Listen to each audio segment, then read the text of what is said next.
There's absolutely no argument to the fact that the bracket system is one of the best things to happen to the Commander format in the last couple of years. It provided players a great way to organize their decks, as well as a simple way to communicate power level in a way the Power 10 scale just couldn't. But sometimes the rules get broken. Technically, in an Edge of Eternity's precon that just released, the card Planetary Annihilation puts that precon in bracket 4. But I wanted to talk about in this video how that actually might be a good thing. How this card providing a new angle for many new players might be a step in the right direction. Let's take a look at mass land destruction in precons. Trinket Mage has a great tweet about this. With this being a precon, in a precon, I hope these types of effects become normalized. And I think Trinket's on the right path here. I think this is exactly the type of thing that we want to be looking for. So the card itself, red in 3, Planetary Annihilation is a sorcery that says each player chooses 6 lands they control, then sacrifices the rest. Planetary Annihilation deals 6 damage to each creature. Now, it's really cool because it could just be a very simple board wipe at 5. And also, really, at 5 mana, it doesn't really have the value you're looking for. If all things are even, no one's ramped, then you're not going to get any amount of sacrificing happening at all. Where this really punishes people is in kind of that mid to late game scenario where that one person that's been ramping to oblivion, the Chulane player or the Lord Windgrace kind of degenerate, has been putting out half their deck onto the battlefield, and all of a sudden Planetary Annihilation evens that out. The 6 damage is very relevant. It tends to get rid of a lot of value pieces, maybe some mana dorks, and it just evens out the field in many ways. Planetary Annihilation just has a lot of cool things about it, and I'm just going to speak its praises with a little bit of context. So firstly, talking about the bracket system, we have to understand that technically with that card, it does put the precon in bracket 4 territory, because in bracket 2, where the precons lie, it says no mass land denial. So you could technically say that there are points where this card could be mass land denial, but we obviously talked about some situations, especially early game, where the card doesn't do that. It's no yokel hops or anything like that. Heck, it's not even a blood moon. But when it comes to upgraded at bracket 3, you also can't play mass land denial. And against the green players, you could argue that yes, they are the new blue when it comes to commander, and they're gonna wah all day long, but it's still mass land denial in certain parts of the game. So would put it by that definition in that category. But where I think this is important is, I've talked about this in a video before, but effects like this are really important for commander players to understand what good threat evaluation is.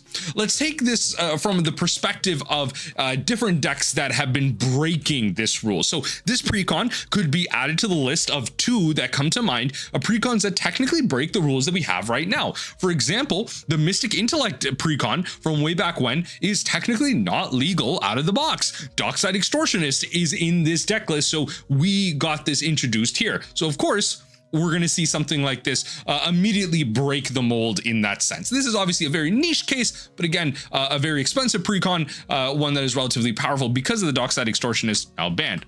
The next one is going to be the more recent Counterblitz deck from Final Fantasy. So you actually have a infinite combo relatively early in the deck that you can actually almost curve into. Actually, you can curve into this if you have the nuts for it. So backing up here, upgraded bracket 3 says no, kind of cleaning, changing extra turns, which we're not doing, but it says late game 2-card infinite combos are fine. In bracket 2 though, where the precon comes out, no 2-card infinite combos. Technically speaking, this is a 3-card infinite combo, but it is a pretty early one. So I bet it meets that definition. So firstly, if we go down to the enchantments themselves, we want to look for something like Hardened Scales. So Hardened Scales, whenever one or more 1/1 counters would be put onto a creature you control, put that many +1. What you then do is you play this on turn 1. On turn 2, you're going to Walking Ballista for X = 1. So that way you pay 2 mana, Walking Ballista enters with a 1/1 counter on it, but thanks to Hardened Scales on turn 2, it's going to come in with 2 1/1 counters on it. Then what you're going to play is the Gada and Luzu, which says with flash, by the way, which is crazy because you can do this now at instant speed with all that set up and mana untapped. When Gada and Luzu enters, choose target creature you control. If damage would be dealt to that creature this turn, prevent that and put that many 1/1 counters on it. So you can start to see how you can then take the Walking Ballista 1/1 counter, remove it, deal 1 damage to itself. That damage is now prevented and it adds a 1/1 counter. But whenever a 1/1 counter gets added, thanks to the hardened scales, you add 1 more. So every time you're going to net a 1/1 counter, and then at some point you have infinite damage. You can infinitely add 1/1 counters, and you can infinitely add notably a net 1/1 counter. If you didn't have the hardened scales, this would you just be like pinging yourself for like infinite, as long as the Walking Ballista is x equals 2. As x equals 1, things dying. But you have an early combo here out of a recent Final Fantasy deck, and I think it's really nice to add something like this because, kind of as the topic of this video, it puts people in the right direction to introduce them to combo lines, introduce them to some level of value and something to look for, something to kind of build towards, something to draw into, because a lot of times Commander players lack direction. You'll see a lot of popular content that exists out there, especially from a stream perspective or from a general haha wanna video. You'll see from the Trinket Mage and all that stuff, streams about going over community submitted deck lists and curating and focusing them a little bit more. People like direction. Also, if you look at Multown's content, he is kind of roasting your deck list. Maybe you built it bad or you added your pet card that's just not great at all. All in all, popular Commander content right now is focused around improving deck lists, because with the onset of the Salubrious Snails, the 3/3 Elk, the Trinket Mages of the world, content has in the Commander space focused towards that, and that's great. Those 3 creators have done a big job in shifting Commander away from a more casual environment, but also focusing things a little bit so that people aren't necessarily just building dirtily decks without a direction. Pick 1 to 2 themes, or building around your Commander a little bit better is going to be more important than just playing your pet cards, which is what it used to be in Commander. And some people would argue that the art of that is now lost, and you can't just play your standard jank, the big cards that you can't cast anymore, the ultimatums and such in your Commander deck. And you still can with the focus, and the focus is important. And here with a deck list like this, we get to introduce different aspects that a player can experience through a precon and focus into. Have that instant win situation, have that aha moment, and get really excited about building towards that. Maybe adding more tutors, cleaning up the mana base a little, adding more lands on average in the precon up to like 37, adding some ramp and all that stuff in your artifacts. This one's a little bit light, just kind of having a little bit of the bare minimum in there, but having these things exist in a precon is important to curate people's experiences towards what the content is already talking about. Now we have the casuals following what the content pipeline is already going towards when it comes to the medium level invested average Commander player, or I would imagine it's more than average Commander player. So you have people going down a pathway in terms of the magic that they're engaging with, which I think is a very positive thing. Now, if we get to the Planetary Annihilation side of things, I think this is important, especially because adding that mass land destruction now introduces people to the idea that the yokel hop side of things is too far, the blood moon side of things can be mean without like a rule 0 conversation, but Planetary Annihilation exists as a way, as it's worded, to punish the people going too far. And that's the key. Breaking the bracket system should only be allowed if you're able to use it in a way to punish other people. If you just want to play 4 game changers because you can't decide between all your tutors and a Ristic study, that's your problem. But Planetary Annihilation is really worded in an interesting way to not just destroy all lands, but destroy it down to an even amount. You play this on turn 6, someone's at 7 or 8, get back down to our level, buddy. Bring it back down and even out on the amount of lands while also board wiping. Templating like this is really important. It helps people understand that stopping that type of ramp is important. Cards like this are really powerful. Every time you cast it, something positive does happen, because it's not super angry that everyone is losing their lands, but the one player that's ahead now gets evened out. Now we're normalizing that type of ability, because the green players, and honestly the ramp players in general, shouldn't just be able to ramp out into oblivion, play out more lands. We've seen multiple content creators talk about how at the end of the day, having more lands in the mid to late game just means your chances of winning are more likely. You are going to be able to cast more spells on average, have more resources on other people's turns to interact in all moments of the game. And so stopping your opponent's ability to do that only helps you succeed more and gives you reign, gives you control over where you're at in the game. Introducing these effects are very important to help curate people's experiences. I've said this at this point many times. I'm just trying to hammer it home. But the true lane players of the world, again, the Lord Ringrace players, they shouldn't be allowed to get away with things. So that's why when it comes to single target or a kind of mass land destruction that makes sense or is punished by the spell. So for example, if you just, as I mentioned, cast that on turn 5, you're probably not going to get its value. Heck, even the true lane player probably isn't going to be punished. True lane, yes, is probably a commander that in the nuts scenario comes out on turn 3, probably is coming out on like 4 relatively recently in a way where they might start casting some cheap spells, drawing some cards and ramping out. You're playing the Ornithopters of the world to get out lands. Then when the true lane player passes, you then play the Planetary Annihilation, even them out, and stop some of the value that they were able to get. This is why cards like Cleansing Wildfire I've been advocating for so long. I did a video on this a while ago. Cleansing Wildfire is the one that comes to mind. Shout out to a pauper staple out there. But red in 1 for a sorcery that says destroy target land. Its controller may search for a basic, put onto the battlefield tapped, and shuffle their library. So in a casual environment, very easy to use in terms of feel bads, because yes, you're going to destroy a land, but chances are your opponent is going to get a land back. You're playing in a casual environment, more basics on average than duels, and then you draw cards. The card replaces itself. You don't feel bad. Your opponent doesn't necessarily feel bad, and the rest of the table isn't overly mad. It is just one land, and you can even have that conversation and build up confidence in other people with the decision that you're making. You can start, many people and content creators talk about how you should be vocal about the things that you feel like are problems. Speak it out and just say, hey, that thing doubles up counters, or hey, that land is kind of an Anthem effect. We should try and deal with that. Do you have a Field of Ruin? Do you have a Ghost Quarters? Do you have something that's a land destroying a land? So that's a little bit more even. And then you start building the case up. And then when you cast the Cleansing Wildfire, people are like, wow, yeah, that's actually a good card. And you start doing that over time. People start getting used to the fact that like, yeah, you know what? Yeah, these cards are good because the card replaces itself.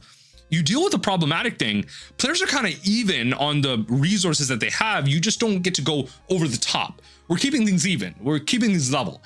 And that's why effects like this are important. It's along the lines of the Planetary Explosion here, where Cleansing Wildfire keeps things even. It just stops you from taking too much value and has funny situations where it punishes bounce lands and all that stuff. But if you take a look at EDH Rec's most played lands, right? So obviously you're going to get dual shocks, basics, all that stuff, right? Where it starts to get crazy is if you start looking at utility lands. So like the World Tree, where now your 5-color opponent has access to all colors, which is very problematic. If they're not playing any fetches or anything like that, no clean ways to tutor, they're playing maybe on average a lower power bracket 3, maybe a high power bracket 2 type of deck. World Tree is really powerful if they're able to get it off early. So stopping them is great. They still get their basics. They still get another land, but they don't get access to free mana all over the place with like a Chromatic Lantern effect. Reliquary Tower can be really powerful as well, depending on the strategy involved. Now, if we start to go down, there's some lands that I really want to highlight as a case. So Rogue's Passage gets really powerful if your opponent's obviously playing Voltron or just trying to get in a piece of damage, maybe through something like Infect. If you sink down even further, Kessig Wolfrun, absolutely nuts. I've lost to this card plenty of times. Target creature gets +X/+O and trample. So not only are you getting a massive buff, this is a massive mana sink and a quote-unquote uncounterability. How many times on average in a casual environment are your opponents or are you playing a Stifle effect? Chances are you're probably playing a land destruction effect over a Stifle effect. And so getting rid of something like this is really important as a singular buff. As we go down even more, the last land that I want to highlight is going to be Volt of the Archangel, a kind of Anthem effect. 4 mana, creatures you control gain Death Touch and Lifelink. So offensively, giving a bunch of your dirtily 1/1s Death Touch is really powerful.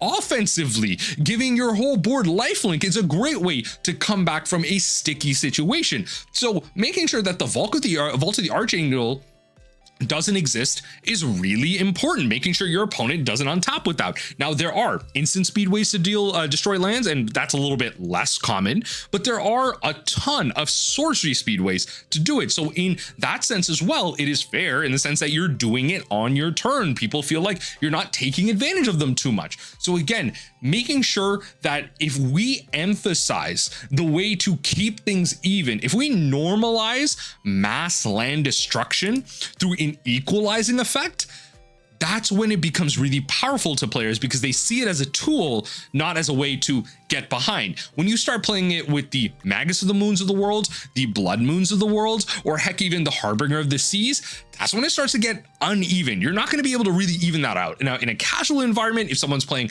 like monocolored, sure, they have a ton of basics, your Blood Moon's not going to mean anything, but it's going to mean something to someone.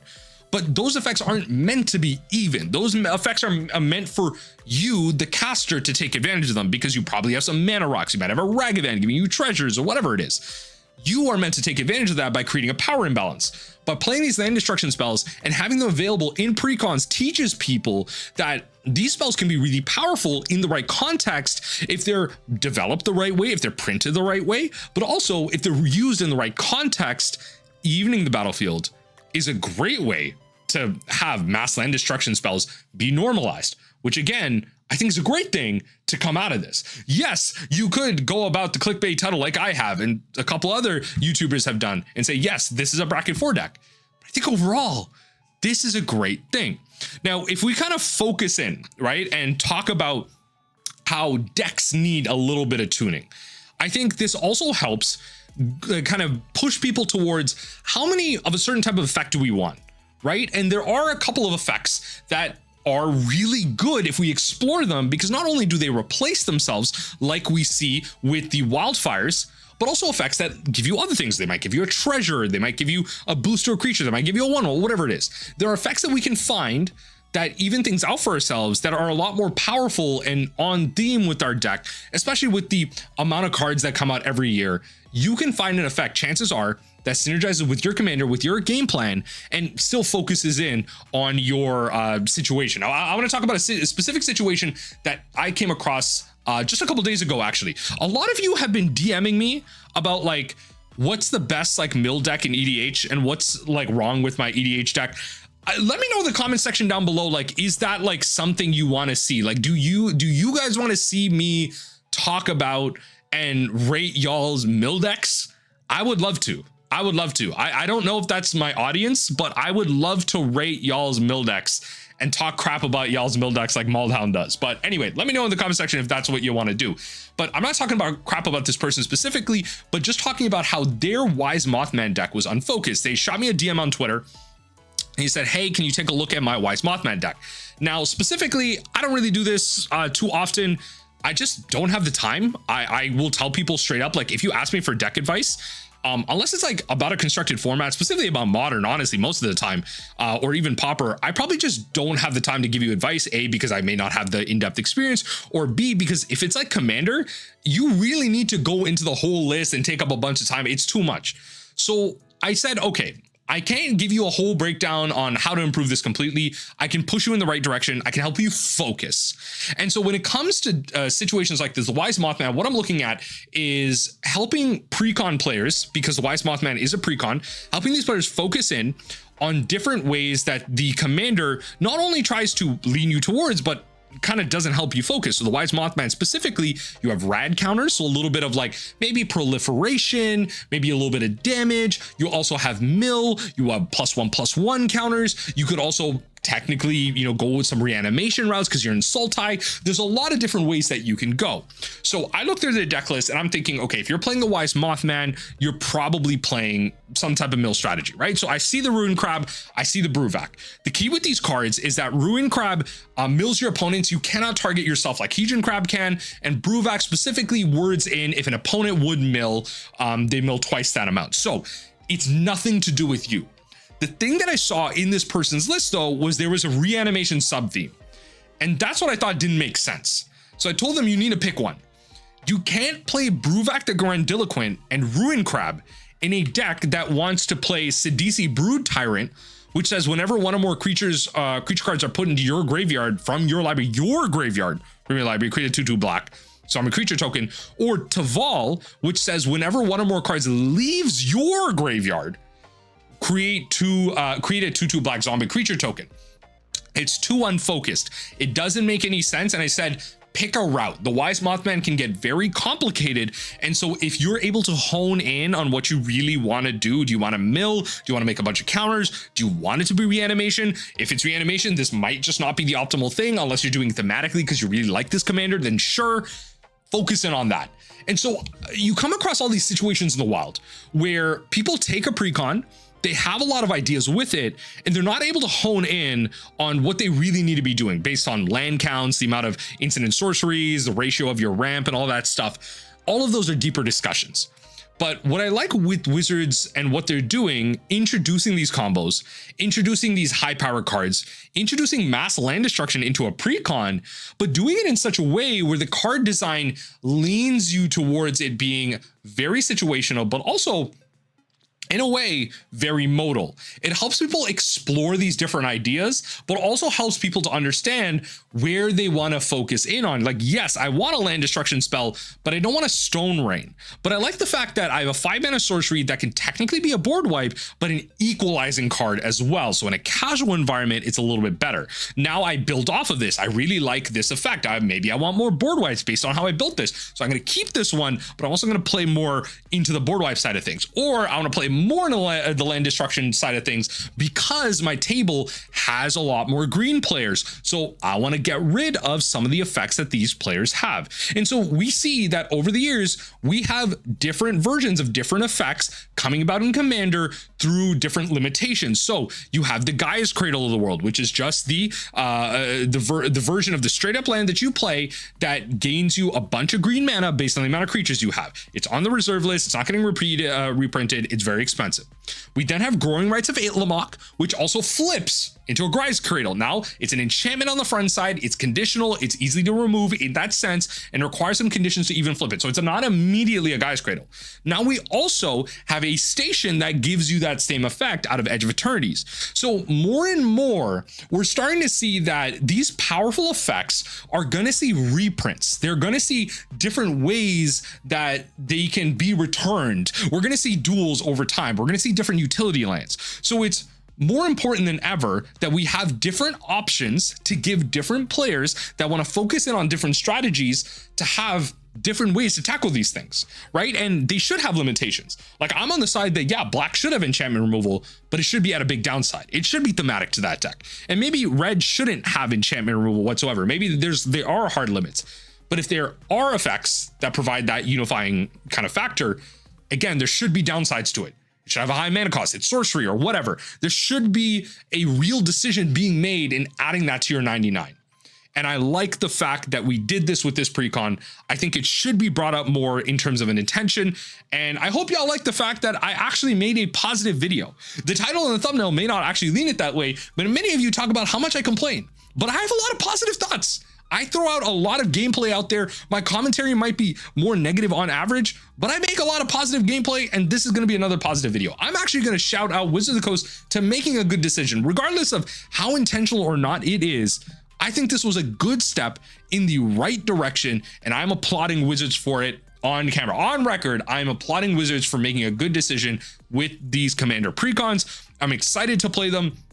I really want to see a bit more focus when it comes to these, but I can understand you can't just make like a really powerful functioning deck out the gateway. Not every precon can be like the Modern Horizons precons or whatever. Those are historically quoted as being on average more powerful. Not everyone can be that, and that's okay.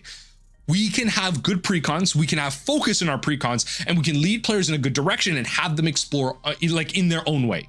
And that is the positive thing when it comes to more recent precon design. As we add more precons, not every set that comes out is going to have four precons, which is great, which is what Mark Rosewater talked about, but they're going to be, that by that meaning, more intentional with their designs. And I'm excited to see what they have in the future. Let me know what you think in the comment section down below. Am I kind of reading too into this? Am I missing something in my discussion about this? Do you just hard agree this is not mass land destruction?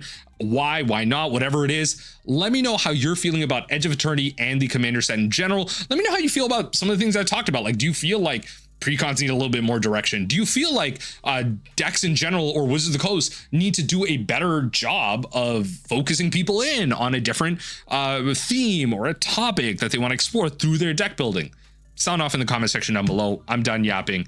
I hope y'all are having you know, a good day, and I hope the next time you sleeve up for a game of Commander that you draw the exact hand that you need without having to mulligan or cheat or whatever it is. Just be a good person. Play some good Commander.